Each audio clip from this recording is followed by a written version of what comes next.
Nengin nang supir motor mabur aku wesir sing gedhe dhuwur supir motor abang sing tak esir wonge kemang supir motor ijo aku wesir duwe bojo supir motor kilat sing tak esir wonge minggat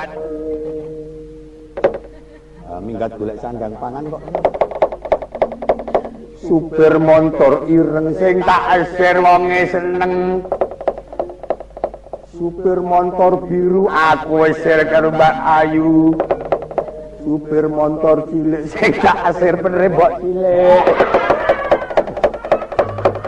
supir motor tumbuk aku esir nang rumah sakit lah malah layangan tekan rumah sakit lah wong motor tumbuk kono ora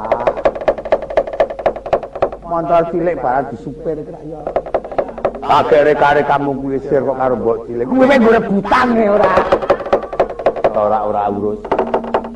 Kon rene Petruke. Aku karo Petruk ki senenge ra jamak-jamak.